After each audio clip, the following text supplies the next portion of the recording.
হঠাৎ করে রান্নাঘরে ঢুকেই হাজবেন্ড বলছে, আরে মিতা, বাড়িতে কেউ নেই বলে তুমি কি এখন আমাকে রোজ রোজ ডাল রুটি খাওয়াবে নাকি? আরে বাবা না না, এটা দিয়ে আজকে দারুণ জিনিস বানাবো, দাঁড়াও একটু। যার জন্য এখানে মুগ ডালটা ভিজিয়ে রেখেছিলাম, তার সাথে কাঁচা লঙ্কা আর আদা দিয়ে বেটে নিয়েছি ভালো করে। এবার একটা বড় বাটিতে নিয়ে তাতে হলুদ গুঁড়ো, লঙ্কা গুঁড়ো দিয়েছি, জিরে গুঁড়ো, আর তার সাথে দিয়েছি ধনে পাতা দিয়ে 2 বাটি মতন আটা দিয়ে দিয়েছি। এবার একটু তেল, জোয়ান আর একটু গোটা জিরে দিয়ে ভালো করে এটাকে মেখে নেব। জল দেবো না কিন্তু প্রথমে, কারণ ডাল বাটার সময় তো জল দিয়েছিলাম, সেটা দিয়েই কিন্তু অনেকটা মাখা হয়ে যাবে। ব্যাস, এটাকে আস্তে আস্তে করে এবার ভালো করে মেশাতে হবে আটার সাথে। দেখো সুন্দর করে মিশিয়ে নিয়েছি। এবার প্রয়োজন মতন অল্প অল্প করে জল ছেটাবো এর মধ্যে।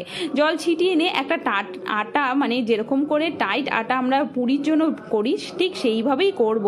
মশলা পুরি তো অনেকবারই খেয়েছি, কিন্তু এইভাবে কিন্তু ডাল দিয়ে পুরি একবার বানিয়ে খেয়েও সত্যি বলছি একদম কিন্তু মুখে লেগে থাকবে। তো ঝটপট চলো, এটা কিন্তু আমার মাখা হয়ে গেছে। এবার এটাকে কিছুক্ষণ এরকম ঢেকে রেখে দেবো।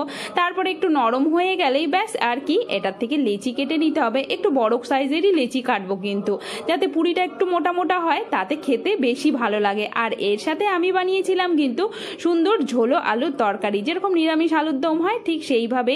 খেতে কিন্তু দুর্দান্ত হয়েছিল। চাইলে তোমরা যে কোনো ধরনের চাটনি দিয়েও খেতে পারো, যেরকম দই বা তার সাথে ধনেপাতা কাঁচা লঙ্কার চাটনি, সেটাতেও খুব ভালো লাগবে।